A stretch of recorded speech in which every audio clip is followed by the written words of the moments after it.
December 12th, 2012. And the happiest days of our lives. Today is our special wedding day, 12-12-12. 12-12-12. What is it? It's our wedding day. When you leave here, you should be extraordinarily happy. You take John M. Cronin as your lawfully wedded husband. Absolutely. So we're getting married. Typically, when you have a unique date or when you have a very special day in the calendar year, that's the time when you'll see many couples who will want to make those special commitments. You may now kiss your bride. Congratulations. Valentine's Day is always busy. You know, you have your 9, 10, 11, 9, 10, yeah. 12. 12, 11, 11, 11, 10, 10, 10. Let your life be long and happy. And 7, 7, 7, 7, 7 was probably worse. It's our wedding day. It's our greatest day of the world. Today, wow, my God. When are we ever going to see 12-12-12 again? They're all busy days. Oh my God. But it's always, always busy on these special days. 12, 12, 12 at noon. And we did it unwilling. All the people were in a good mood. They went along with it, even though they may have to wait a little bit. And they were all happy, so that's all that matters. Thank you! Every honk of the horn becomes an affirmation. Here you go. At a moment when workers like Angela Anello need it the most. I'm a funeral director here at Drake & Son Funeral Home in Chicago. A 20-plus year career on hold as of today. How difficult is it for you to not be in there right now? It's really difficult. She's one of 59 workers from just more than a dozen funeral homes now on strike.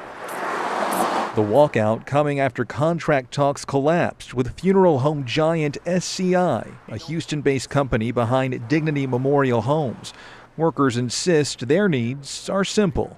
Keep the pension, keep the health benefits the way they are, and a 3% wage increase, which is not outrageous. But none of that, they say, was offered in their latest 40-hour-long negotiation, leading to this. Day one of a strike, with no immediate end in sight. We're prepared to do this as long as we have to, and we're really hopeful that the company will come back to the table and try to negotiate something fair. If getting started is the hardest step, this gym just made it easier. I'd never heard of anything like it. At 24 and almost 300 pounds, she decided to take control, but was intimidated by gyms that cater to thin and muscle. Even if somebody isn't looking at you, you feel like they're looking at you, especially in gym clothes, when you're jumping and you're moving, you know, your body isn't where you want it to be. Which is why Chelsea picked Downsize Fitness to start her weight loss journey. Downsize caters to privacy with frosted windows to keep it all inside. They're all about acceptance, and there are no skinny minis allowed. What is it about having a little privacy that helps you focus more or takes away that feeling of intimidation? It's nice to be able to push as hard as I can and maybe not look pretty doing it. These are individuals who want a very, safe setting. Here they're able to work with people who have similar goals, and I think that's really comforting to them. Members range in size, age, and background, but they all have one thing in common. They made what just might be the most difficult choice of their lives, and in doing so, found a support system like none other. I can walk out of here and feel like strong and like I amaze myself sometimes. What's your biggest distraction at work? Loud co-workers and those that pop gum. Someone that I work with actually watches TV on her Hulu account. People that tap their feet or their pencils, or when you're trying to concentrate. And for her, concentration is key. I'm a soprano. There's always someone at work that just can't keep quiet. And now a new study finds 61% of people say noisy coworkers are the biggest distraction. I'm very easily distracted. I always like to know what's going on. He's the co-founder of Mentor Mob, a startup company in Chicago that pushes collaboration and creativity. There's music, mouse clicks, and I can just start taking care of meetings. Mentor Mob managers tried splitting employees up between loud and quiet rooms, but it seems the group experience works better for them. It's actually been a really good decision. So no complaints? No. From the quiet people? No. And whether it's the gum chewer, They're real good at it too. or the TV watcher, We've tried talking to her about it. experts say more self-awareness would make for a happier workplace.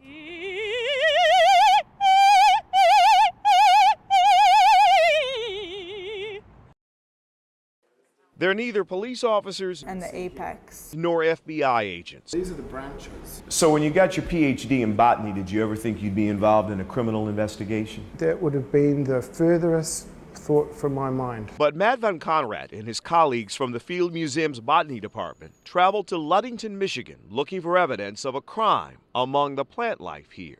You can't help but get excited when you see interesting plants that are growing there. But I would say over the whole course of the event was a level of solemnity appropriate to the occasion. It was a very solemn occasion over the weekend. For 2 months now, Catherine Phillips, 4 months old, has been missing. Her father is a suspect.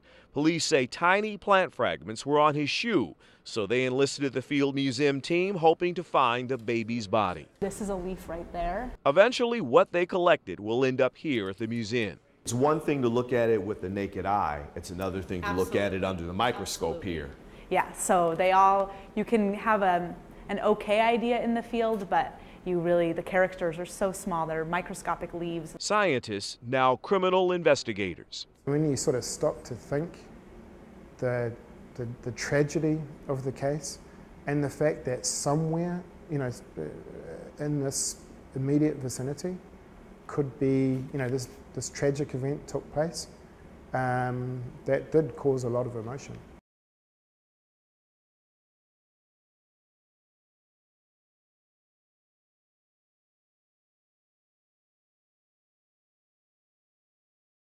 Make sure you shut down your old server. It's a coding class where students learn how to build websites and apps. In the last 2 years, more than 500 people from 30 states and 15 countries have traveled to Chicago to learn how to code at a school started by 2 young African-American men. Our vision, is to create a world of problem solvers. At just 24, Mike McGee and his partner Neil Griffin, graduates of Northwestern, are rare. Less than 1% of tech startups are founded by African Americans. Do you realize how significant it is that you're African American in the startup world? Honestly, no, because I'm just too busy, kind of focusing going forward. Next summer, Starter League will introduce coding to 16 Chicago public school teachers, who will then offer classes to their students. 2 different divs. For the last year, they've been mentoring students at a charter school, Chicago Tech Academy. They're not making music videos, they're not playing sports. We've got plenty of role models, African American role models in those fields. But to see this happening in technology is really important for our young people. He's inspired me to take charge and to go forth with computers. We really feel that if you give someone the opportunity and show that there are people like them that are doing this, then they can do it.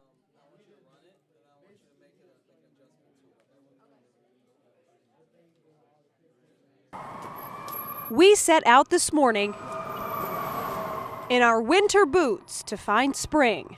Is it the first day of spring? Yeah, it is. Oh, you never know. Hats, covered mouths, warm coffee, even the littlest ones are paralyzed by the bitter cold. This guy was the only one who seemed to be thinking spring. Well, and her. With all due respect, I think people might think you're nuts. Yeah, probably, but I feel like some of us have got to get out here and hope for spring, so here I am. From Burr Elementary in Bucktown, ice on the shores of Lake Michigan, and hanging on the ropes at the Chicago Yacht Club Marina, it seems the only signs of life this first day of spring were the ducks and the only guy who could swing a golf club and handle cold like this in just a sweater. I'm from Minnesota originally. I've been here about 12 years. Oh, so this is like nothing. No, this is like a day at the beach. Oh, I'm feeling the warmth. It's a cold March in Chicago. All right, Ed, how cold is it? It's way too cold. But the thing is, we're comparing to last year, and that was record warmth. We hit 85 degrees on this date last year. Stuck working the cash register tonight, this Blackhawks fan has a plan. Well, what we have is a surveillance television right there, and then when it's game time, we just switch over to the game because you can't miss it. It's the Stanley Cup. Hawks fans everywhere are staking out TVs, even if they're supposed to be doing something else. Well, they sneak always out and obviously stay at the bar and want to see the game, how the score is, and I mean, you can't be mad at them at this point.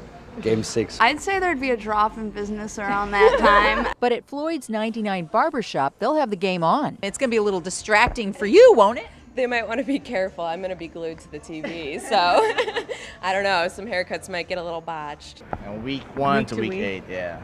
Because it ends tonight. Maybe you can tell from his playoff beard that this physical therapist is skating out of the office early. Well, I made a deal with one of the therapists to see some of my patients so that I can get off work early. And then I'll leave at 6 or 7. And if I do that, I'm going to miss a puck drop, so I'm not going to do that. And this man, whose voice has been disguised to protect the, well, guilty, made a phony sick call. Did you have any particular illness? No, I'm just not feeling that well today. I feel like I might get sick. He's got the fever all right. I got the black and red flu today, so I'm going to be out of work.